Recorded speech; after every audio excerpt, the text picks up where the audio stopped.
Oke, thank you udah bergabung malam ini.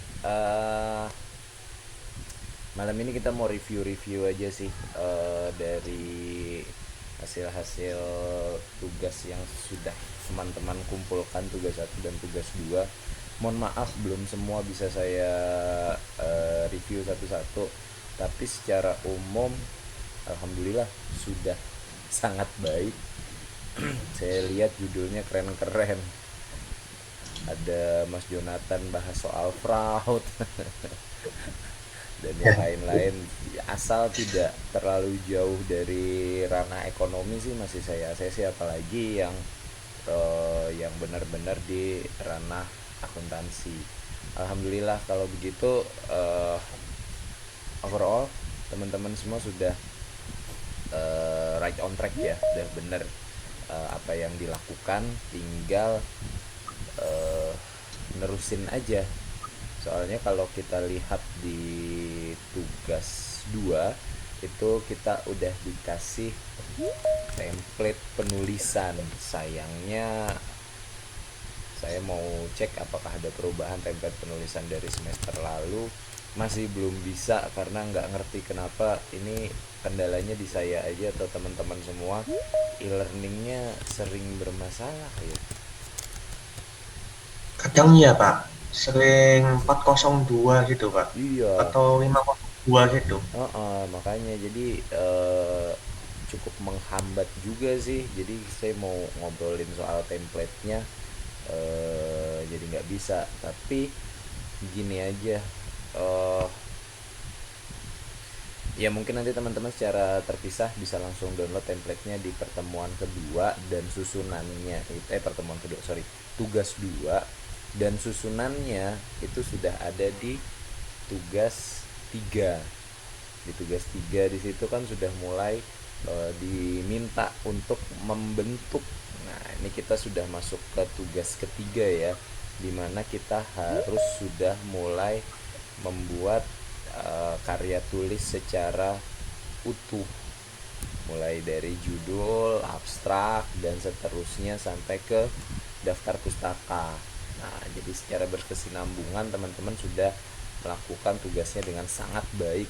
Dia saya lihat dari tugas satu, judul-judulnya dan daftar pustaka yang dikumpulkan juga udah nyambung, udah sangat baik. Tinggal nyusun aja sih, tinggal compile outline-nya, terus udah tinggal diisi-isi aja isinya nanti. Nah, sebelum masuk ke tugas 4 nantinya, tugas 3 itu kan sebenarnya tinggal nyusun saja. Tinggal menyusun dari apa yang telah direncanakan di tugas satu dan 2. Tugas 2 sebenarnya isinya hanya saya mereview dan teman-teman bisa melanjutkan, tapi overall nanti di tugas 2 akan saya ACC semua. Jadi teman-teman bisa lanjut untuk membuat paper secara utuh di tugas 3. Nah, selanjutnya kita akan ditugaskan di tugas 11 itu nantinya ada tugas 11, pertemuan 11 ada tugas 4. Nah, saya wanti-wanti sekali lagi dari sekarang, mungkin kalau yang minggu lalu belum sempat ikut pertemuan kita, eh, di tugas 4 saya mohon untuk coba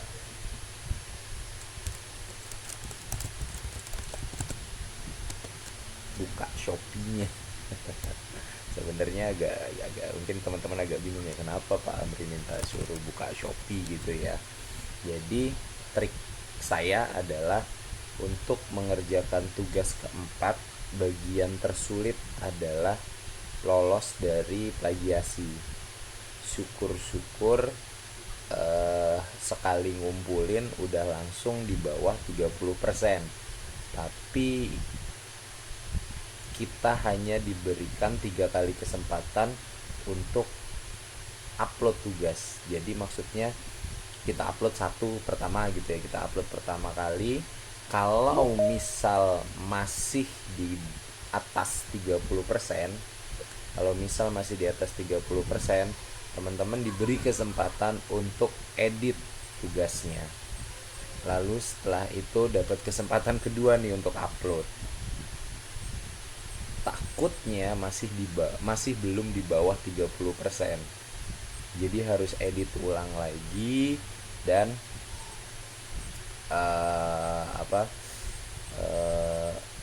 input submit untuk ketiga kalinya, ngumpulin untuk ketiga kalinya. Nah, ketiga kalinya ini adalah nyawa terakhir, ibarat kata kayak gitu. Kalau seandainya di bawah 30% syukur, tapi kalau di atas 30% gugur karena sudah 3 kali percobaan submit. Daripada kesempatan 3 kalinya itu habis, jadi ada baiknya teman-teman ngecek plagiasi dulu lewat Turnitin. Dulu UT pakai Turnitin, tahun lalu tuh UT pakai Turnitin. Mulai dari semester lalu menggunakan software yang agak berbeda. Jadi selain ada uji plagiasinya, juga ada uji AI-nya. Tapi software yang dipakai UT belum begitu memasyarakat, belum begitu banyak yang pakai. Makanya kita tetap usahakan Turnitin saja, karena itu yang paling banyak dipakai masyarakat, begitu paling banyak dipakai orang. Teman-teman mudah untuk aksesnya dan murah juga. Jadi saran saya, sebelum dikumpulkan di tugas 4 nantinya, teman-teman sudah cek plagiasi terlebih dahulu, dan harus wajib kudu di bawah 30%. Itu caranya gimana? Kalau saya biasanya pakai jasa yang ada di Shopee. Sering banget saya pakai jasa di Shopee ini.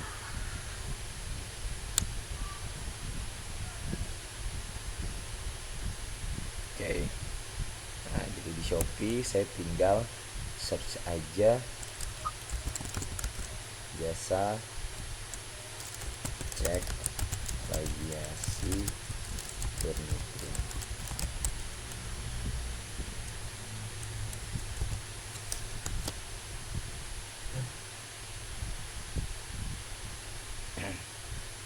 Saya nggak punya preferensi sih mau yang mana, jadi silakan aja, mana aja boleh. Silakan cari yang paling murah gitu atau cari yang paling reviewnya bagus.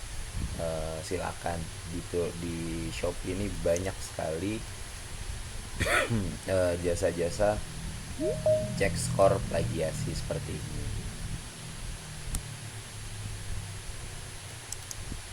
gitu. Cek plagiarisme gitu. Ini sih yang ditekankan nanti di tugas keempat. Saya ngomong ini udah masuk ke tugas keempat, padahal teman-teman harusnya ngerjain tugas 3 ya. Nah, tapi tugas 3 nggak akan ada gunanya gitu ya, nggak akan ada manfaatnya kalau teman-teman nggak cek skor plagiasinya. Jadi setelah teman-teman sudah nyusun paper secara utuh, langsung aja cek plagiasinya. Kalau sudah di bawah 30%, dah teman-teman bisa tenang deh nantinya masuk ke pertemuan pertemuan 11 tugas keempat gitu. Ada yang mau bertanya? Silakan, kalau mau bertanya kita diskusi aja. Tipsnya udah saya kasih tahu untuk masuk tugas keempat. Oke, Mas Jonathan, silakan Mas Jo. Iya Kak, saya mau tanya nanti tugas 3 sama tugas 4 itu nanti menyusunnya tuh gimana? Katanya di aktivitas belajar yang terakhir itu kan ada penyusunan itu katanya yang tugas 1 sama tugas 2 tuh disusun katanya kan. Memang Pak. Nah, nyusunnya tuh gimana Pak? Karena setahunya saya eh, yang tugas terakhir itu kayak sudah menyerupai skripsi itu sendiri harusnya. Oke. Saya bingung di situ. Heeh. Oke, baik, terima kasih Mas Jonathan. Jadi eh tugas satu adalah rancangan penelitian sebenarnya Mas Jo. Jadi di situ Mas Jo sudah menyampaikan kan metodenya mau apa, referensinya apa, sampai terakhir judulnya apa. Jika ada masukan, nanti diedit di tugas kedua. Itu misal judulnya kurang sesuai atau apalah, itu diedit, dimasukkan di tugas kedua. Tugas ketiga, sampai sejauh ini saya lihat kok nggak ada bagian pengumpulan, hanya diberi waktu untuk penyusunan.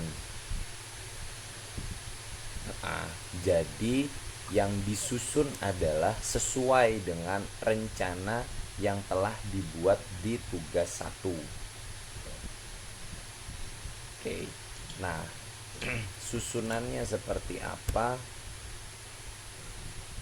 Sebentar, saya buka deh, kebetulan ada.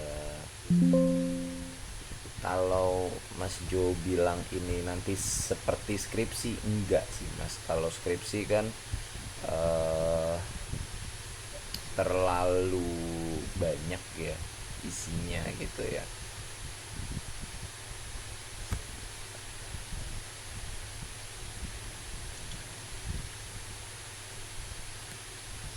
Kebetulan saya Maaf Pak sebelumnya.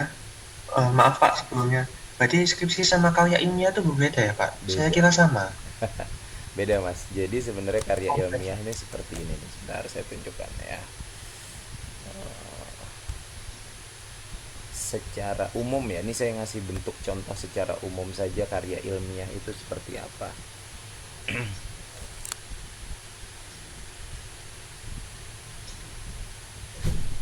Kebetulan saya sedang mereview satu karya ilmiah. Jadi secara umum bentuknya seperti ini.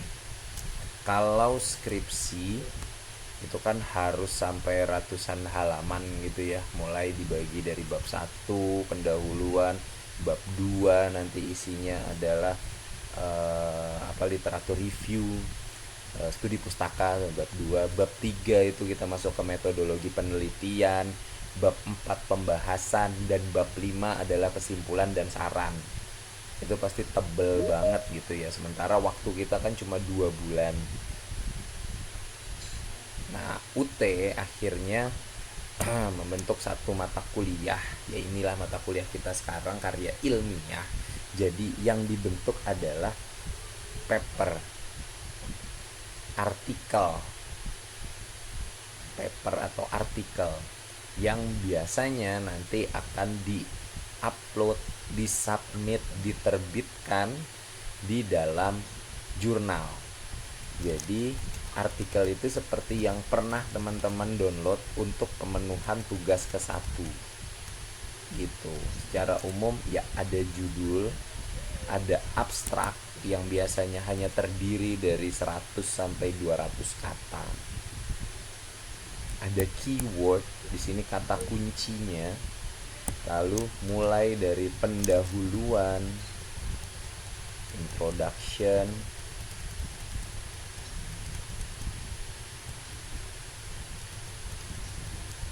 lalu masuk ke metodologi atau metode penelitiannya apa, lalu masuk ke result and discussion. Ini berarti kalau kita susun ya, di bab 1 itu ada pendahuluan, di bab 2 ada kajian pustaka. Nah, kalau di sini bab 1 dan bab 2 diringkas menjadi satu halaman utuh di mana isinya introduction ini. Bab 3 kalau deskripsi adalah metodologi penelitian. Nah, ini metodenya hanya disajikan di satu satu paragraf. Ini contohnya ya, tapi kalau ini sih terlalu sedikit. Jadi teman-teman nanti bisa kembangkan seperti itu. Lalu ada result and discussion, ini hasil penelitian. Sama seperti deskripsi, isinya bab 4, tapi ini jauh lebih ringkas. Oh, itu. Oke, ada pembahasan. Lalu setelah itu ada kesimpulan dan saran. Conclusion ya kalau di sini ya. Kesimpulan dan saran di conclusion ini. Dan yang terakhir adalah reference atau bibliografi atau daftar pustaka. Itu. Jadi secara umum seperti inilah yang akan dibentuk oleh teman-teman semua. Nah, di grup saya juga sudah pernah memberikan memberikan contoh ya, memberikan contoh yang teman-teman bisa download. Nah, contohnya ini saya udah pernah kasih linknya kan. Mungkin teman-teman bingung, loh kok Pak Amri cuma ngasih link gitu loh, kok terus nggak ada apa nggak ada contohnya yang bener kayak gimana sih. Oke, jadi gini, persamaan persepsi antara jurnal dan artikel. Kalau teman-teman pernah baca majalah itu yang kayak buku itu adalah sama seperti jurnal. Ini adalah jurnalnya, namanya Anggaran. Kalau teman-teman lihat di sini ada artikelnya, sama seperti majalah yang terdiri dari berbagai macam artikel. Nah, kalau di jurnal artikelnya bentuknya ya seperti yang biasa teman-teman download itu. Saya buka satu deh. Ini jurnalnya, ini artikelnya. Nah, artikelnya kalau kita ini punya saya. Wah, malah ke itu. Sorry. Nah, ini punya saya. Nah, ini artikel punya teman-teman UT yang kemarin nih, yang semester lalu saya bimbing. Lalu tinggal download PDF-nya atau diklik aja sininya. Nah, kalau sudah masuk nanti linknya sebenarnya sama kayak yang pernah saya bagikan. Teman-teman tinggal download PDF-nya di sini. PDF.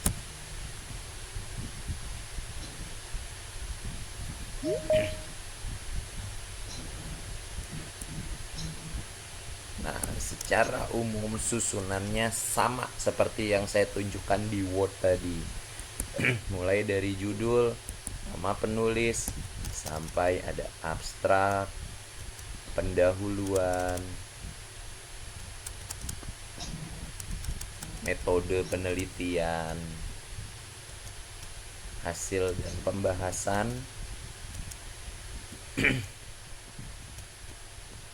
sampai ke terakhir. Oh, ini temennya hebat nih, dia pakai uji statistik segala. Sampai yang terakhir adalah kesimpulan dan saran. Setelah itu daftar pustaka. Seperti itu Mas Jonathan. Jadi secara umum yang dibuat adalah artikel penelitian seperti ini. Kita tidak membentuk skripsi yang benar-benar banyak sampai kayak 90 halaman, 100 halaman, tidak. Ini kita bentuk hanya berapa nih? 11 halaman saja. Gitu, Mas. Baik, Pak. Gitu, semoga Karena menjawab. Gimana? oh ya, karena sama ini saya nganggapnya kayak ini lah. Oh, berarti bikin skripsi. Oh, skripsi saya baca punyanya papa saya dulu kan. Papa saya dulu juga ekonomi juga, jurusan apa ya, akuntansi juga kayaknya itu. Kok banyak ya? Apa ini ya? Saya kira yang tugas 1 sama tugas 2 itu cuma angkanya aja. Jadi saya harus buat seperti kayak punya papa saya nangkepnya gitu. Oh ternyata bukannya kok. Enggak, Mas. Jadi ini sebenarnya bentuk ringkas dari penelitian itu kan outputnya banyak. Penelitian itu outputnya banyak. Untuk ranah S1 ya outputnya skripsi, untuk ranah S2 outputnya tesis, untuk ranah S3 outputnya disertasi. Nah, UT punya kebijakan sendiri. Output dari penelitiannya adalah berupa artikel ilmiah saja. Gitu. Oh, begitu. Gitu ya. Semoga teman-teman yang lain Ya, juga udah mulai dapat pencerahan gitu ya. Jadi ya itulah yang kita bentuk, itulah yang kita susun. Ya mungkin nanti saya ulang untuk kirim contohnya ke teman-teman semua untuk mulai bisa susun. Soalnya ini yang makan waktu paling lama nyusun ini. Meskipun sebenarnya kalau dedicate waktu bener-bener ya sebenarnya sehari aja sih bisa selesai gitu ya. Tapi mungkin teman-teman ada sambil bekerja dan segala macamnya, ya ini mungkin butuh waktu sekitar 1 sampai 2 minggu. Makanya sebenarnya dari pertemuan pertama saya udah mulai declare nih, ini loh yang kita buat, ini loh yang kita susun. Maksudnya biar dari awal tidak hanya rutin mengerjakan tugas 1 2 gitu ya, tapi juga sudah mulai untuk menyusun tugas 4 dan mulai untuk berstrategi biar eh, plagiasinya nggak di atas 30%, karena memang repot sekali kalau untuk ngejar plagiasi harus di bawah 30% gitu. Silakan, ada lagi yang mau bertanya?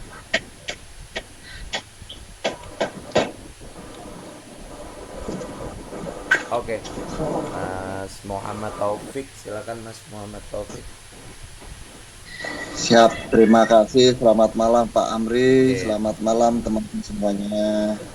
Ya, saya izin bertanya Pak, ini tugas 1 dan 2 sudah saya kumpulkan, Oke. dan untuk revisinya dikirim lewat apa ya Pak?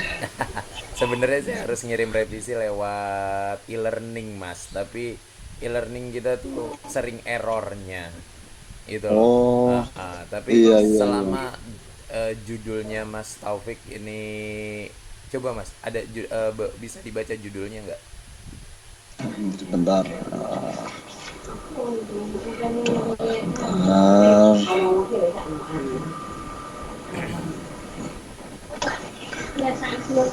Sebentar. Oke, HP mungkin ini nanti agak lemot. bisa bisa di WA aja kalau enggak.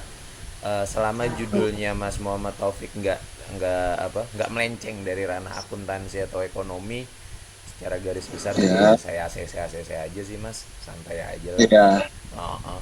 Kebetulan eh, judulnya itu, temanya itu lingkup pekerjaan. Cuman saya olah, Oh, saya modifikasi yang belum pernah dimunculkan dari perusahaan saya. Cuman saya kolaborasikan seperti bentar.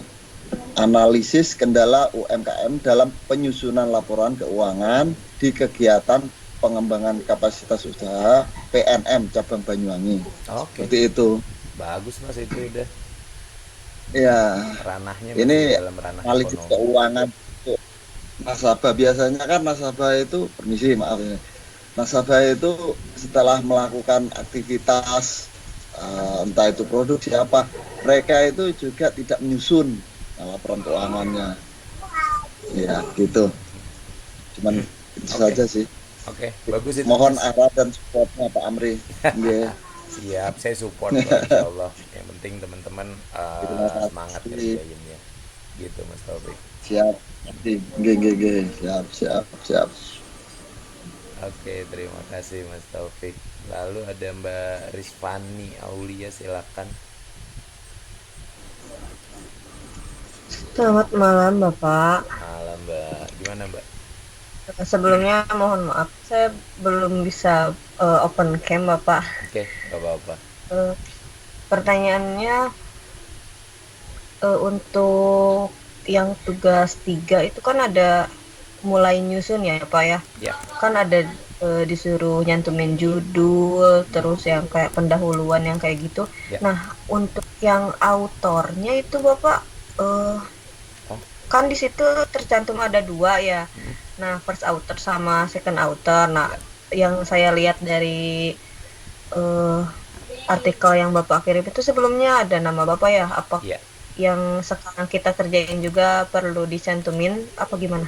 Iya, karena biasa dosen juga ikut tanggung jawab ya atas apa yang ditulis dari Oke, siap. teman-teman semua. Jadi penulis satu tetap mahasiswanya, teman-teman semua, nanti penulis duanya nama saya. Nanti saya kirimkan di grup ya nama lengkap saya plus apa afiliasinya.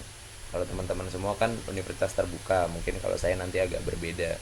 Saya dari Politeknik Negeri Madiun, mungkin ditulis itu aja nanti. Gitu. Oke, Bapak, itu saya pertanyaannya. Makasih ya, Pak. Oke, makasih juga Mbak Rizvani. Oke, selanjutnya ada Mbak Mega, silakan Mbak Mega. Selamat malam Pak sebelumnya. Ini saya mau menanyakan, saya masih bingung di metodologi penelitian. Yap. Nah, saya kan di penelitian kualitatif. Nah, itu pembuatannya itu contohnya apa dicantum contohnya apa penjelasannya saja gitu Pak. Oke, judulnya apa Mbak Mega kalau boleh tahu? Oh, judulnya sebentar Pak. Evaluasi sistem pencatatan persediaan barang di warehouse PT Vibestar, studi kasus pada divisi logistik. Wah, keren banget judulnya. Oke, jadi penelitiannya terapan ya. Mungkin Iya, kalau itu kan metodologi penelitiannya itu ya studi kasus. Itu metodologi penelitiannya studi kasus. eh Bisa juga dibilang kayak studi literasi gitu ya, tapi sebenarnya itu secara garis besar metode penelitiannya adalah studi kasus. Paling mudah adalah Mbak Mega bisa mencari penelitian-penelitian yang sekiranya mirip dengan apa yang Mbak Mega kerjakan. Cari saja di Google Scholar, langsung aja ketik studi kasus gitu, atau langsung ketik aja judul seperti yang Mbak Mega buat, diketik judulnya Mbak Mega di Google Scholar, nanti keluar artikel-artikel yang mirip dengan apa yang Mbak Mega kerjakan. Nah, nanti dipelajari aja metodologi penelitiannya seperti apa. Kalau menurut saya sih itu metodologi penelitiannya adalah studi kasus gitu saja. ya. Ini juga Pak, untuk kan ini kan di buku Karil sama di template itu kan kayak masalah ukuran font itu beda. Yang di template itu kalau nggak salah ada yang 8, tapi kalau di buku ada yang 12, ada yang 10 gitu. Itu yang diterapin itu yang di template apa yang di buku Karilnya Pak? Waduh, saya baru tahu tuh malah. Kita ikut yang di template saja deh. Ikut yang di Oh, template penelitian oh saja. iya. Biar seragam. eh ini saya mohon maaf juga Pak untuk tugas 2 kan saya masih belum mengumpulkan. Mm, Nah, untuk kan ini mungkin kemungkinan besok apa hari Sabtu saya baru bisa ngumpulin. ya. Nah, untuk tugas satunya itu kalau Bapak ngoreksi itu apa dikasih feedback apa emang Bapak biarin aja gitu? Apa nggak dikasih gimana gitu Pak? Biar Eh, saya ngerti kesalahan saya gitu. Oke, baik Mbak Mega. Kalau nggak ada salah biasanya saya cuma tulis lanjutkan Mas, lanjutkan Mbak lah, atau lanjutkan, biasanya cuma kayak gitu aja. Tapi kalau ada salah baru nanti biasanya saya komen. Secara umum sih tadi judul yang Mbak Mega sebutkan sudah oke, oke banget, malah tepat banget gitu. Kita butuh penelitian terapan, lingkupnya juga sudah jelas sekali. Terus objek penelitiannya sudah jelas banget gitu ya. Jadi menurut saya apa yang Mbak Mega sampaikan tadi sudah cukup menggambarkan ya rancangan penelitian Mbak Mega. Jadi menurut saya bisa dilanjutkan itu Mbak. Oh, Mm-mm. baik Pak. Terima Kalau kasih. kalau seandainya dalam penulisan ini bukan cuma buat Mbak Mega, Mhm. buat teman-teman semua, kalau ada kendala, kebingungan, atau apapun lah ya yang mau ditanyakan, feel free aja, silakan chat di itu aja di grup kita gitu. Ada beberapa yang japri juga kok. Kalau misal malu Oh, di baik, grup, Pak. mau japri aja, insya Allah nanti saya balas gitu. Meskipun ya kadang balasnya kalau WA-nya malam gitu ya, biasanya saya pagi habis subuh gitu biasanya baru saya balesin gitu satu-satu. Gitu Mbak Mega. Oh, ya, baik, Pak. Terima kasih. Oke, terima kasih Mbak Mega. Oke, baik. eh saya rasa cukup ya teman-teman semua ya. Kalau memang ada lagi yang mau ditanyakan, kita bisa diskusi di grup chat kita di WhatsApp gitu ya. Insya Allah ready saya balesin satu-satu gitu. Oke, terima kasih sudah bergabung di perkuliahan online kita malam ini. Mohon maaf dengan segala keterbatasannya, saya agak flu jadi suara saya agak kurang, nggak maksimal juga, gatal-gatal juga nih. Jaga kesehatan juga buat teman-teman semua, Mas Taufik, Mas Jonathan, Mbak Karina, Mbak Rispa, Mbak Mega, teman-teman semua. Ah, gimana ya, saya di sini memang dosen Pak, Bu, Mas, Mbak gitu ya, tapi secara umum saya juga belum tua-tua banget. Kayaknya saya sama Mas Taufik mungkin seumuran, sama Mas Jonathan mungkin seumuran juga. Karena saya kuliah duluan aja gitu bisa jadi dosen.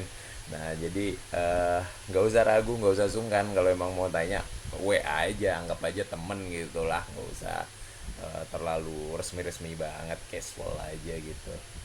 Oke, kalau ada yang apa di sekitaran Jawa Timur kayak Mas Taufik tadi, ternyata ada di Banyuwangi ya Mas. Kalau seandainya main-main ke Madiun gitu, boleh mampir. Saya di Politeknik Negeri Madiun di akuntansi gitu. Siapa? Siap. Oke, terima kasih semua. Cukup sekian saya akhiri. Selamat malam. Wabillahi taufiq wal hidayah. Wassalamualaikum warahmatullahi wabarakatuh. Ya, terima kasih Pak. Waalaikumsalam. Banyak Bapak. Terima kasih. Terima kasih, Pak. Terima kasih Bapak. Selamat Terima malam. kasih Pak.